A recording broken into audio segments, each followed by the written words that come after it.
여러분, 혹시 이런 생각 해보신 적 있으십니까? 왜 내 인생은 이렇게 롤러코스터처럼 오르막이 있고 내리막이 반복되는 것일까? 오늘은 웃다가도 내일은 또 울기도 하고 또 어떤 날은 마음이 편안합니다. 그런데 어느 날은 이유 없이 지쳐버립니다. 생각 같아서는 웃고 행복한 날만 계속됐으면 좋겠습니다. 그런데 우리의 인생은 그렇지 않다는 거죠. 오늘도 날씨가 참 좋았는데요. 인생이 늘 햇살 가득한 봄날 같다면 얼마나 좋겠습니까? 하지만 우리 모두는 알고 있습니다. 날씨가 항상 좋은 것은 아니다. 그리고 봄이 지나면 여름이 오고 여름이 지나면 가을이 오고 겨울이 오듯이 인생에는 반드시 겨울이 찾아온다는 것을 우리는 모두 알고 있습니다. 우리 삶에도 환한 날만 있는 것이 아니라 어둡고 추운 계절도 찾아온다는 거죠. 오늘 우리는 시편 23편 4절 말씀을 통해서 그런 인생의 그늘진 골짜기를 어떻게 지나야 할까? 그리고 그 자리에서도 함께 하시는 우리 하나님에 대해서 또 하나님이 어떤 분이신지 나누고자 합니다. 오늘 이야기 첫 번째는 인생의 골짜기를 마주할 때입니다. 오늘 첫 번째 얘기입니다. 인생에는 누구도 피할 수 없는 어두운 골짜기가 있다는 거죠. 다른 말로 하면 우리 인생에는 피할 수 없는 현실이 있기도 한다는 거예요. 팔레스타인 지역에서 목자는 단순한 직업 이상입니다. 광야의 거친 환경 속에서 양떼를 돌보는 것은 생명을 걸어야 하는 일이기도 한다는 거죠. 그래서 목동은 가족과 공동체를 지키는 중요한 존재이기도 합니다. 이스라엘 왕인 다윗도 그러한 목자였습니다.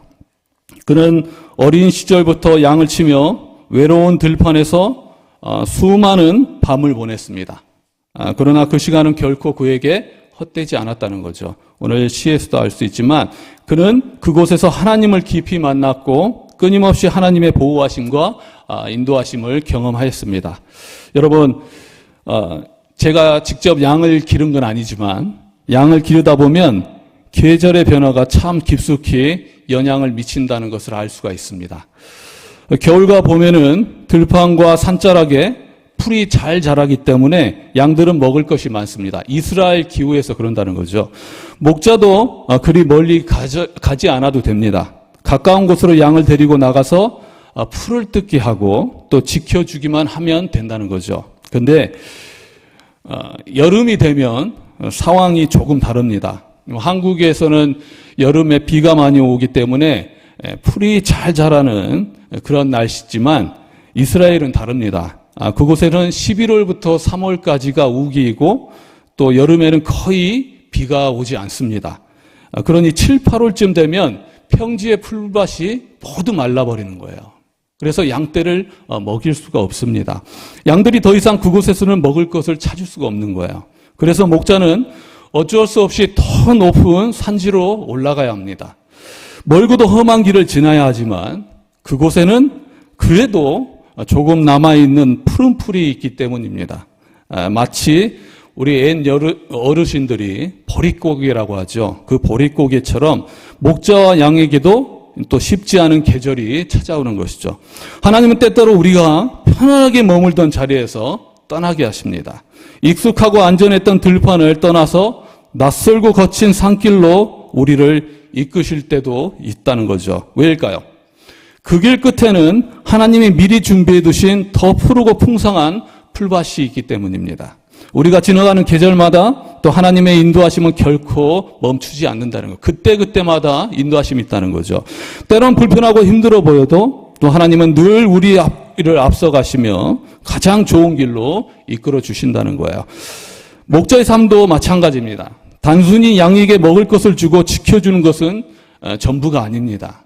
목숨을 걸어서 그 양들을 지켜준다는 거죠. 그렇게 목자는 양을 위해서 어두운 골짜기를 지나고 험한 산길을 함께 오르는 것입니다. 여러분 혹시 어두운 산길을 지나가신 적이 있습니까? 어두운 산길을 걸어보신 적이 있습니까? 도시의 밤과는 비교할 수 없을 만큼 너무 무섭습니다. 두렵다는 거죠. 아무것도 보이지 않는 그 어둠 속은 누구나 두려움을 느낄 수 있다는 거예요. 그런데 바로 그 어두운 골짜기를 지나야만 양들은 더 높은 산지의 푸른 풀밭에 이룰 수가 있다는 것입니다. 어두운 밤이면 정말 악한 자들이 떳떳하지 못한 일을 꾸미곤 하죠. 강도들이 있고 또 도둑들이 있습니다. 그래서 목자를 위협하고 힘들게 할 수 있다는 거예요. 또 게다가 그것만 있는 게 아니라 맹수가 숨어 있을 수 있다는 거예요. 또 양떼를 노리고 있다는 것입니다. 그리고 그것만 있는 게 아니라 높은 절벽과 또 좁은 산길은 또 한 걸음만 잘못 디디면 큰 위험을 불러올 수 있다는 거예요. 그렇기 때문에 이 여정은 단지 길을 걷는 것이 아니라 목자가 생명을 걸고 양을 지키는 여정이라는 거예요. 그 양은 오직 목자를 온전히 신뢰함으로 그 길을 함께 지나가야 그 길을 뚫고 지나갈 수 있다는 것입니다. 우리의 삶도 이와 비슷합니다. 평탄한 날도 있지만 때로는 정말 음침한 골짜기를 지나야 될 때가 있다는 거예요. 그 골짜기는 때로 한낮인데도 불구하고 햇빛 하나 들어오지 않을 만큼 어두운 계곡일 수 있습니다. 끝이 보이지 않는 긴 터널처럼 느껴질 수도 있다는 거예요. 앞이 보이지 않으니 또 어떨 때는 마음은 점점 무거워지고 속에서는 알 수 없는 탄식이 흘러나옵니다. 언제 끝날까? 나는 지금 어디로 가고 있는 것일까? 하는 생각이 머리를 가득 채웁니다. 마치 영혼마저 지친 것처럼 느껴질 때가 있습니다. 그러한 골짜기를 지날 때가 우리는 한 번쯤은 있다는 거죠. 하지만 여러분, 이 길이 바로 하나님의 백성이 지나가야 되는 길이라는 거예요. 목자가 양을 더 푸르고 좋은 풀밭으로 들어가기 위해서는 반드시 깊은 골짜기를 지나야 하는 것처럼 하나님께서도 우리를 참된 생명과 또 풍성한 은혜로 인도하기 위해서 때때로 이 어두운 길을 걷게 하실 때가 있다는 것입니다. 그런데 여러분, 솔직히 말해봤으면 좋겠습니다. 우리 중에 누가 이 길을 원해서 걷고 있습니까? 아무도 자원해서 이 골짜기를 택하지는 않았습니다. 누구든지 할 수만 있으면 피하고 싶은 게 인간의 마음입니다. 가난이 이렇게 깊고 고통스러울 줄 누가 상상했겠습니까? 단순히 돈이 없는 것이 아니라 자존심을 짓밟고 또 앞날에 대한 희망마저 빼앗아 갑니다. 질병도 마찬가지입니다. 육체만 아픈 게 아닙니다. 하루하루 반복되는 고통은 마음을 짓누르고 영혼까지 지치게 할 때가 있다는 거예요. 그건 겪어본 사람만이 알 수 있는 고통이라는 거죠. 그러기에 우리는 당연히 무릎 꿇고 기도해야 합니다. 가난의 사슬이 끊어지고 질병의 멍에가 무너지며 또 주님의 백성들이 다시 찬송하며 일어설 수 있도록 간구해야 합니다. 이런 상황 속에서 간절함을 품는 그건 지극히 자연스럽고 마땅한 믿음의 백성의 행동이라는 거죠. 그 반응이라는 거예요. 그러나 사랑하는 여러분, 오늘 전하고자 하는 말씀은 그게 아닙니다. 주님을 믿는 사람의 진정한 힘은 이런 어두운 골짜기를 지날 때 더욱 분명하게 드러나게 된다는 사실이라는 거죠. 오늘 이야기 두 번째입니다. 두 번째 얘기는 이러한 음침한 골짜기에서도 함께 하시는 주님이시라는 거죠. 여러분 한번 생각해 봅시다. 칠흑같이 어두운 숲속을 지나야 한다면 그 순간 가장 큰 위로가 되는 것은 무엇일까? 손에 누군가가 강력한 무기를 들고 있을 때 가장 큰 위로를 받을까? 아니면 밝은 라이트를 들고 있을 때 가장 큰 위로를 받을까? 물론 그런 것들도 도움이 될 수 있습니다. 하지만 제게는 아무리 큰 문제가 눈앞에 있다 하더라도 누군가 곁에 함께 있다면 그 자체만으로도 큰 위로가 되곤 합니다. 여러분 그렇지 않습니까? 예. 그런데 성도에게는 이보다 더 큰 위대한 위로가 있습니다. 바로 우리가 그 음침한 골짜기를 혼자 걷고 있지 않다는 사실이라는 거죠. 주께서 나와 함께 하심이라. 이 한 구절이 정말 천만 군대보다 더 강한 보호가 되어주고 이 진리가 죽음보다 깊은 두려움을 물리쳐 줄 때가 있다는 거예요. 맞습니다. 우리가 살아가면서 때때로 아주 힘들고 어두운 시기를 지날 때가 있습니다. 때로는 억울한 일을 겪거나 사람들에게 무시당하고 마음 깊이 상처를 받을 때도 있습니다. 갑작스러운 사고를 당하거나 자녀 문제나 경제적인 어려움이 닥치면 우리 마음에 가장 먼저 찾아오는 것은 두려움이라는 거죠. 두려움은 원래 우리를 위험으로부터 보호하려는 본능적 감정이지만 그 감정이 너무 커지면 마음이 움츠러들고 잘못된 판단이나 과한 반응을 할 수 있다는 거예요. 사울왕이 다윗을 끝까지 쫓아다닌 것도 단순히 질투 때문이 아니었습니다. 그 두려움이었다는 거죠. 다윗에 대한 두려움 때문이었다는 거예요. 하지만 시편 23편 4절에 다윗은 이렇게 담대히 고백하고 있습니다. 다 같이 한번 읽어볼까요? 시작. 내가 사망의 음침한 골짜기로 다닐지라도 해를 두려워하지 않을 것은 주께서 나와 함께 하심이라. 그가 두려워하지 않은 것은 마음속에 두려움이 없었기 때문이 아니라 그 두려움을 이길 수 있는 더 큰 확신이 그 자리를 자리 잡고 있었기 때문입니다. 바로 주께서 나와 함께 하신다는 사실이었죠. 이 단 한 가지 사실이 다윗의 마음을 붙들어 주었고 그를 두려움에서 자유롭게 해주었다는 거예요. 오늘날 많은 성도들이 성공에 대한 압박과 미래에 대한 불안 그리고 뒤처질 것 같은 두려움 속에서 살아가고 있습니다. 안정만을 쫓거나 끝없는 비교와 경쟁 속에서 지쳐가는 일도 많이 볼 수가 있습니다. 이럴 때 하나님은 우리의 시선을 문제가 아니라 그리고 고난이 아니라 함께 하신 주님을 볼 것을 말씀하신다는 거죠.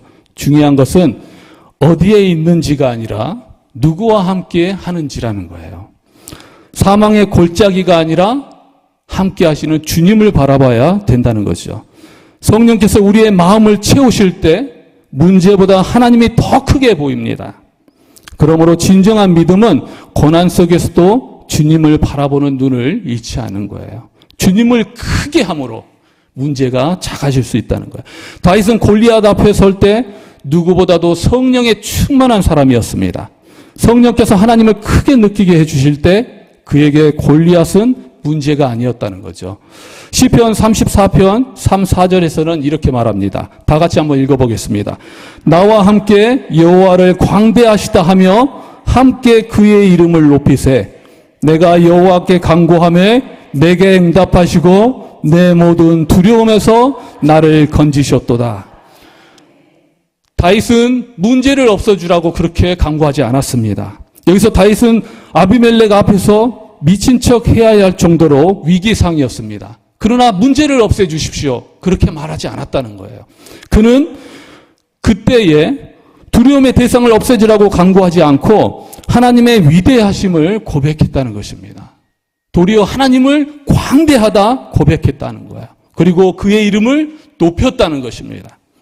그때 하나님께서는 상대적으로 문제를 작게 보게 하시고 어떻게 하셨습니까?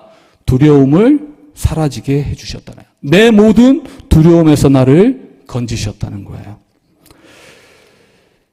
에스겔서 1장에서는 놀라운 환상이 나옵니다. 북쪽 하늘에서 폭풍과 불이 섞인 큰 구름이 몰려오고 그 안에서 번개처럼 빛나는 네 생물이 나타납니다. 그 생물들은 각각 사자, 사람, 독수리, 황소의 얼굴을 가지고 있고 네 날개를 달고 있으며 불꽃처럼 타오릅니다. 그 옆에는 바퀴 안에 또 다른 바퀴가 있는 독특한 구조물이 함께 움직이고 있습니다. 그리고 이 생물 위에는 수정처럼 맑은 궁창이 펼쳐져 있고 그 위에 보좌 같은 것이 있으며 그 보좌 위에는 불과 빛으로 둘러싸인 하나님이 앉아 계십니다. 그 환상을 에스겔에게 보여주고 계셨다는 거야. 근데 에스겔의 상황은 아주 절망적이었습니다. 포로에 끌려간 현실 속에서 그는 절망하고 있었다는 거죠. 그 상황에 있었지만 하나님께서는 그 보좌를 보여주신 거예요. 그 가운데에서도 하나님은 보좌는 영광스럽게 자리 잡고 있었다는 것입니다. 하나님은 여전히 주권적으로 일하고 계셨다는 것을 에스겔의 환상을 통해서 보여주셨다는 거예요. 하나님의 보좌는 멀리 있는 것이 아니라 바로 에스겔 가까이 있었다는 것입니다. 포로된 백성들 가운데 임하셨고 또한 우리들 가운데 하나님의 영광은 여전히 역사하고 계시다는 거예요. 믿으십니까? 많은 사람들이 이렇게 기도합니다. 하나님, 사망의 음침한 골짜기를 제 삶에서 없애주세요. 하지만 성경은 그렇게 약속하지 않습니다. 하나님은 우리가 이 땅에서 사망의 음침한 골짜기를 만나지 않게 해주겠다고 약속하지 않으셨습니다. 도리어 그런 골짜기를 반드시 지나가게 될 것이라고 말씀하셨다는 거예요. 주님이 나와 함께한다는 사실은 평탄한 길을 걸을 때보다 오히려 고난의 한복판에 있을 때 더 뚜렷하게 두드러질 수 있다는 거예요. 편안할 때보다 아플 때, 형통할 때보다 깨어질 때 우리는 더 가까이 주님을 체험하기도 한다는 거예요. 우리에게 주신 그 고난은 어쩌면 하나님을 만나기 위한 그 과정일 수 있다는 것입니다. 다니엘의 세 친구 사드락, 메삭, 아벳느고는 바벨론에서 급심상에게 절하라는 명령을 거부했습니다. 그런 그들은 주님을 그들이 풀물에 던져주기 전에 만나신 것이 아니었다는 거예요.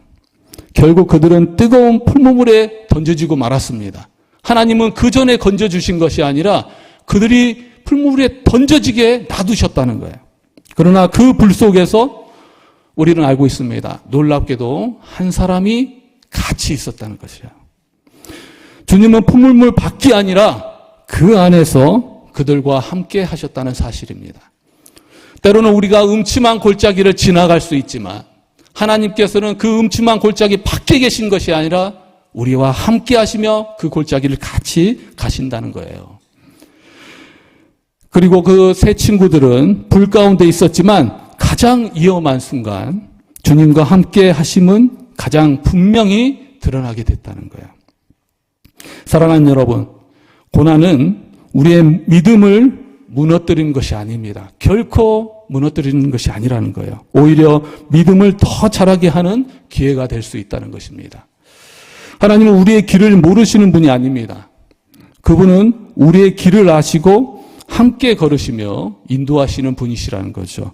그러므로 우리는 고난이 없기를 기도하는 대신 고난을 이길 수 있는 믿음과 힘을 달라고 기도해야 된다는 거예요. 왜냐하면 그 고난이야말로 하나님을 생생히 만날 수 있는 시간이기 때문입니다. 우리가 그것을 피하려고 하면 그것은 우리들에게 도움이 되지 않는다는 거예요. 하나님의 은혜를 받는 더 큰 자리로 만들어야 된다는 거죠. 또 오늘 마지막으로 해야 될 이야기는 세 번째입니다. 주의 지팡이와 막대기에 관한 것입니다.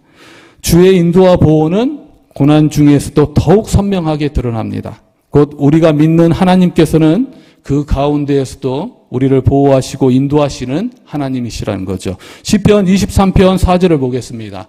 주의 지팡이와 막대기가 나를 안위하시나이다. 저도 들은 이야기인데 양은 시력이 좋지 않다고 합니다.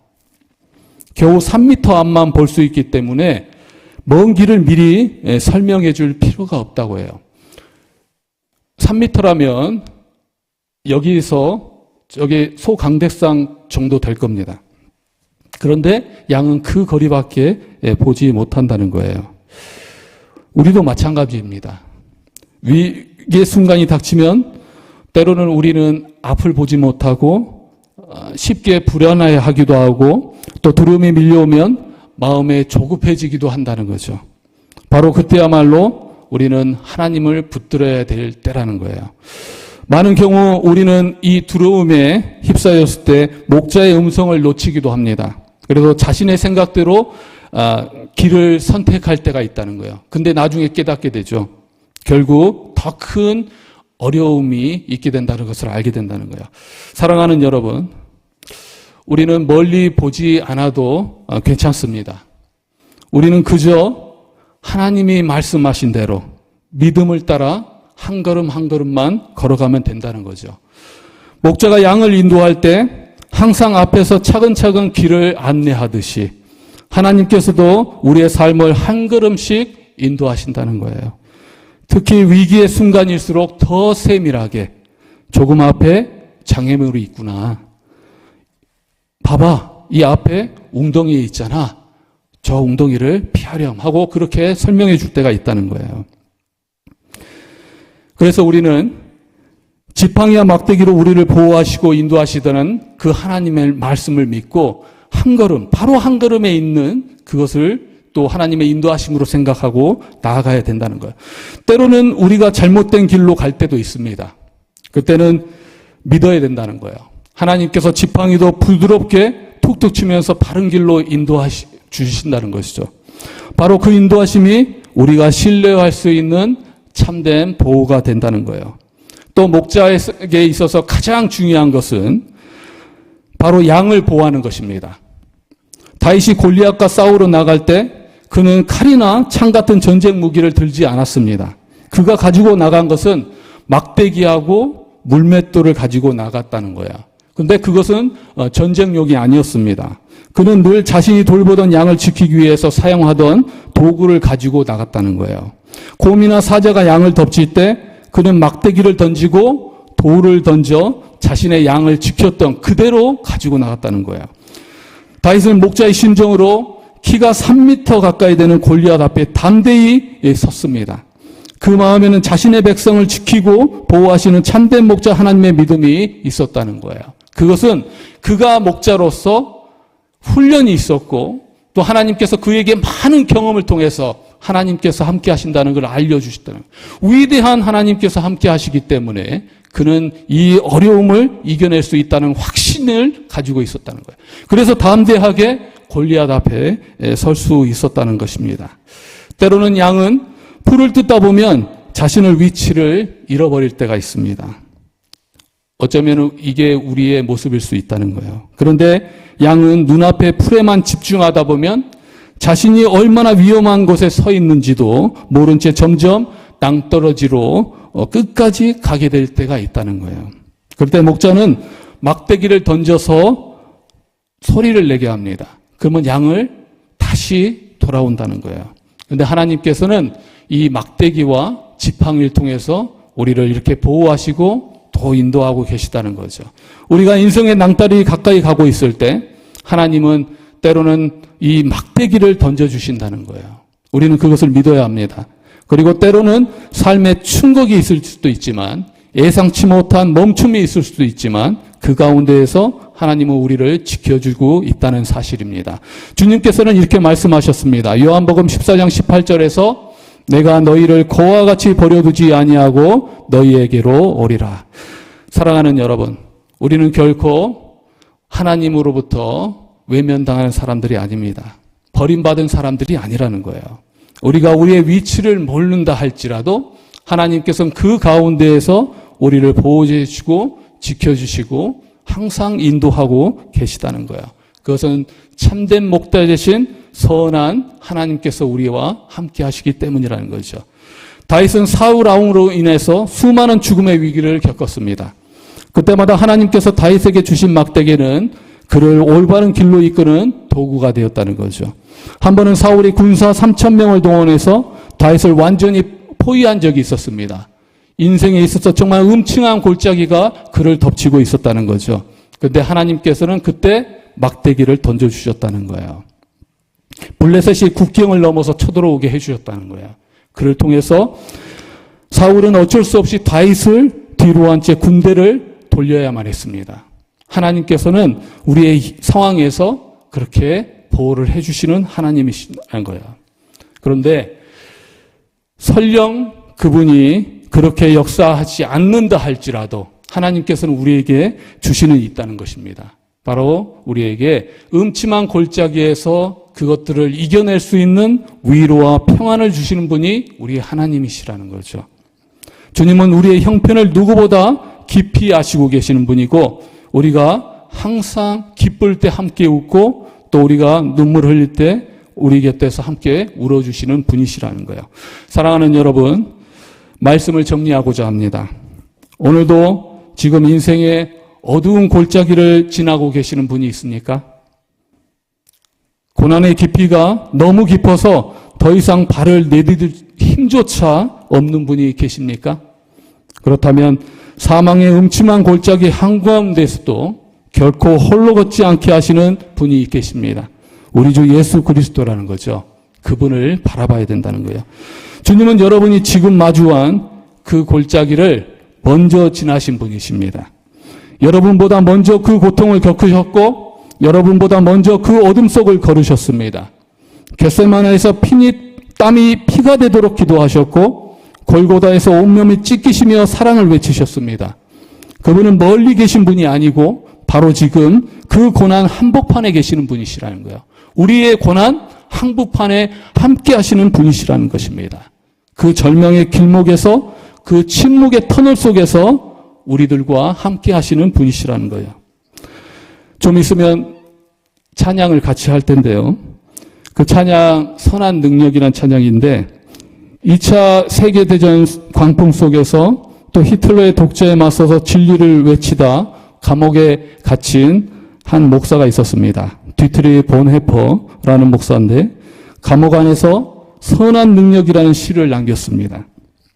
그는 고난 속에서도 죽음을 앞두는 순간 속에서도 항상 고백했다는 거예요. 주 선한 능력으로 안으시네 그 크신 팔로 날 붙드시네.